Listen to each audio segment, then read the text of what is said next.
L'incident du col de Dyatlov. On l'appelle ainsi à cause du leader de l'expédition, Igor Dyatlov. C'est d'abord un événement tragique où 9 randonneurs ont perdu la vie. Sauf que l'histoire ne s'arrête pas là. En fait, elle est couverte d'un nuage de mystère. C'est un véritable wet dream pour les amateurs de théorie du complot et les conspirationnistes en général.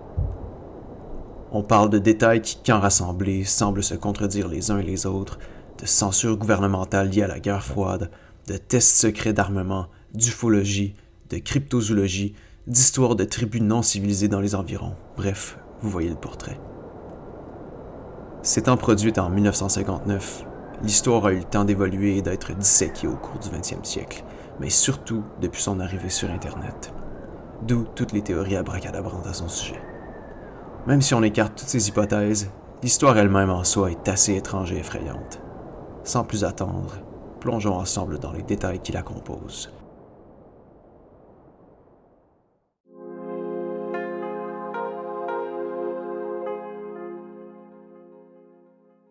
En janvier 1959, 10 randonneurs expérimentés ont terminé de planifier une expédition dans la chaîne de montagnes des Urals, en Russie, très éloignée, en Sibérie. C'est une région glaciale au climat très hostile en hiver. On ne peut pas s'y rendre en auto. Aucune route ne mène directement sur les lieux. Il faut prendre plusieurs trains, arrêter dans plusieurs villages ruraux et ensuite marcher quelques jours.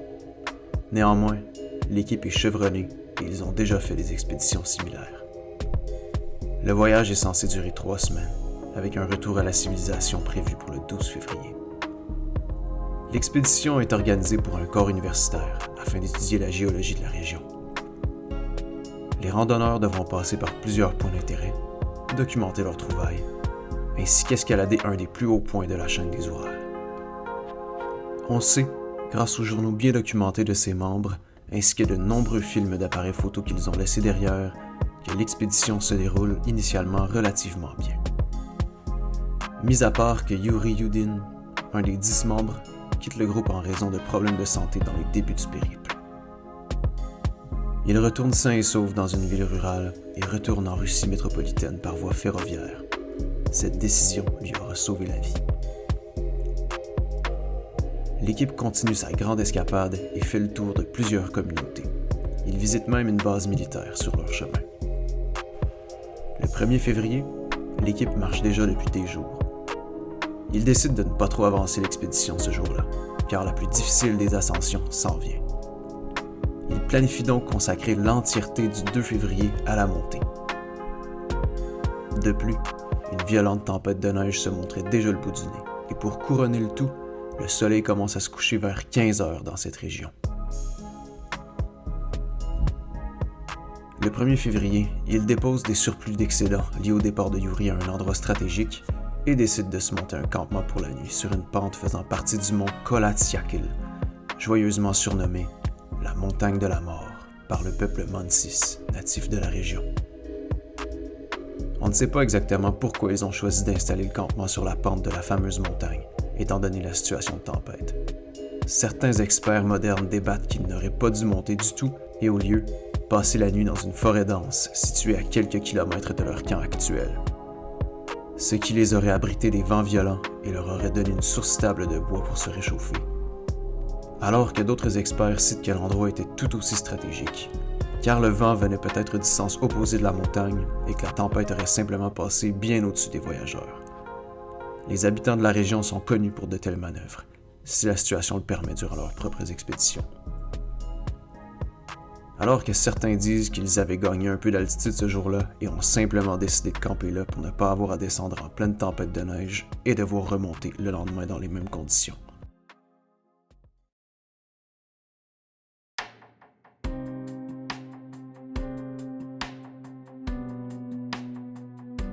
Juste avant le départ de Yudin dû à sa santé, Dyatlov, le leader de l'expédition, lui avait laissé savoir que l'équipe comptait envoyer un télégraphe au club de sport de leur organisation depuis une station de télégraphe rurale le 12 février.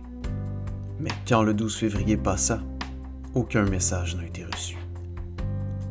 Les jours ont continué de passer sans aucune nouvelle des randonneurs. C'est 8 jours plus tard que la famille et les amis du groupe ont décidé d'avertir les autorités russes de leur potentielle disparition. Un corps d'étudiants et de professeurs de l'organisation se sont organisés pour lancer une recherche en collaboration avec la police et l'armée. Une grande recherche accompagnée d'avions et d'hélicoptères commença dans la région des Urals pour retrouver les 9 randonneurs. Après 6 jours de recherche, soit le 26 février, on retrouve enfin le campement. La trouvaille déconcerte les chercheurs. La grande tente que les 9 marcheurs partageaient était déchiquetée au couteau de l'intérieur et bien sûr, personne ne s'y trouvait.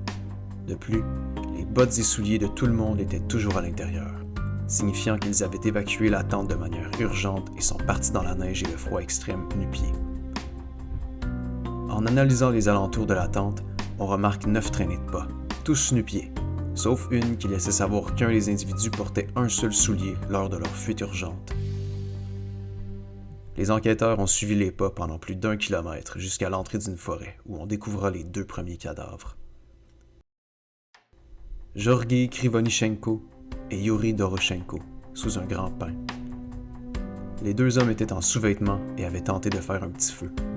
De plus, on remarque qu'ils avaient essayé de grimper dans un arbre car les branches étaient brisées jusqu'à 5 mètres de hauteur et des brindilles de bois ont été retrouvées tout autour des corps. En observant davantage les alentours, on retrouve 3 morts supplémentaires éparpillés dans un rayon de moins de kilomètres à l'entrée de la forêt. Igor Dyatlov, Zinaida Komolgorova et Rustem Slobodin. Les recherches vont stagner pendant plusieurs mois quand le 4 mai 1959, on retrouve les 4 autres randonneurs à seulement 75 mètres du point où les 2 premiers morts furent retrouvés. Ils étaient ensevelis sous 4 mètres de neige. De plus, on remarque qu'ils étaient un peu plus habillés que les autres. Ils semblaient avoir ramassé des vêtements rapidement sur les morts à l'aide d'un couteau. Une des femmes avait un pied recouvert d'un morceau de manteau, mais rien sur l'autre, et en plus, ses pantalons étaient partiellement brûlés. Déjà assez bizarre comme ça, l'enquête n'avait même pas encore débuté pour de vrai. C'est les trouvailles futures et les autopsies qui vont créer un gigantesque tissu de mystère. Les 5 premiers corps qu'on a retrouvés furent examinés. Au départ, on pensait qu'ils avaient succombé à l'hypothermie, mais avec davantage d'examens, on a remarqué que beaucoup de leurs os étaient complètement éclatés ou fracturés de l'intérieur. Les blessures ressemblaient à ceux qu'on retrouve dans des cas d'accidents de voiture extrêmement violents ou des incidents liés à la haute pression, sauf qu'aucune trace de choc ou de violence externe fut retrouvée. Habituellement, on voit des ecchymoses ou une forme de trace de blessure quelconque, mais pas dans leur cas, strictement rien. Quant aux 4 autres qu'on a retrouvés au fond d'un ravin 4 mois plus tard, Lyudmila Dubidina avait la langue et les yeux violemment arrachés. Une partie de sa lèvre était aussi arrachée, une partie de son visage et même un morceau de son crâne était manquant. Semyon Zolotaryov, lui, avait les yeux arrachés à son tour, et Alexander Kolevatov n'avait plus de sourcils.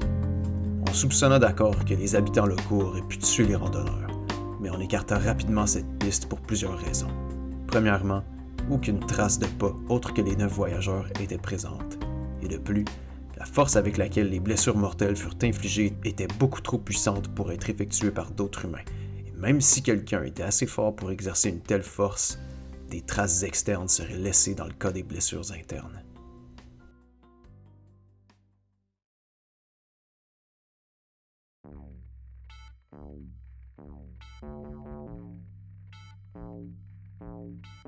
Pour ce qui est des théories, certaines sont rationnelles alors que d'autres moins. Le tout déjà assez mystérieux comme ça, c'est d'autant plus couvert de mystère par le rideau de la guerre froide. La théorie la plus acceptée de nos jours est celle d'une avalanche de plaques. Pour l'expliquer, il faut donner un peu de contexte. Afin de s'abriter du vent, le groupe creusa dans la neige pour s'y installer une tente. Dans le climat arctique de la région, la neige s'empile par couches selon certains facteurs. Par exemple, quand il neige une journée, ça crée une couche de neige qui s'étend au sol. Par après, s'il neige à nouveau un autre jour, la couche précédente a eu le temps de se solidifier, donc la nouvelle couche sera séparée, et ainsi de suite. Ce qui fait que les gros amas de neige sont en réalité plusieurs couches de neige empilées les unes sur les autres. Quand de telles quantités de neige sont empilées sur une pente, Des couches peuvent se séparer du reste à cause de leur poids et dégringoler vers le bas, suivant la gravité. Ça entraîne généralement les couches de neige se trouvant par-dessus et ça crée ce type d'avalanche. On pense que ce phénomène aurait pu se produire dans la nuit du 1er février 1959. Le grondement et la chute violente de neige lourde sur leur tente auraient pu pousser le groupe à la panique, ce qui expliquerait leur évacuation rapide en restant quasiment nus et en défonçant la tente à l'aide de couteaux. Ils auraient par la suite tenté de prendre la fuite vers la forêt au bas de la pente pour s'y réfugier, mais seuls quelques-uns y seraient parvenus. Les autres auraient été percutés et ensevelis par l'impact violent de la vague de neige, ce qui expliquerait à la fois les blessures percussives qu'ils ont reçues. Mais cette théorie reste une théorie et non une explication, parce que plusieurs contradictions existent pour la contredire. Premièrement, la mort des derniers randonneurs qui furent retrouvés, ceux qui étaient dans le ravin après le pain et le feu, fut expliquée par l'avalanche. C'est-à-dire que l'avalanche les aurait projetés dans le ravin et c'est pourquoi ils auraient été couverts de neige par la suite.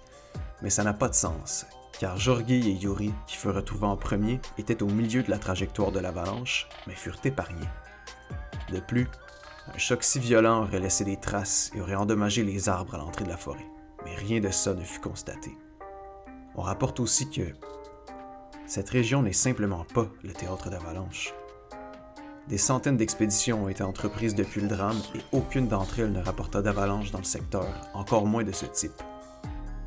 Et pour ajouter un mystère, même si une telle catastrophe naturelle était arrivée ce soir-là, on dit que selon la configuration du campement, l'avalanche aurait passé au-dessus de la tente et l'aurait simplement enseveli. Les membres de l'expédition n'auraient même pas eu le temps de sortir. Une enquête supplémentaire arriva à une hypothèse quant aux traces de pas qu'on a retrouvées. Ils ont suggéré que les individus ne semblaient pas être à la hâte, c'est-à-dire que les pas auraient été faits à la marche et non à la course. Le groupe serait potentiellement sorti de la tente en harmonie, dans un état de semi-conscience, et aurait tout marché jusqu'à leur mort au bas de la montagne. Mais bon, les arguments et contre-arguments ne cessent de s'empiler, car des enquêtes sont constamment ouvertes et fermées à ce sujet, dont une en 2015 et une en 2021. Les enquêteurs qui penchent vers cette hypothèse croient que certains détails auraient été omis ou qu'il y aurait eu des erreurs dans l'enquête originale en 1959. Une théorie émise en 2013 concerne un phénomène naturel qu'on appelle un vortex de Kármán. Ce phénomène rare prend place quand certains types de vents frappent une grande surface, comme une montagne par exemple, à sens unique.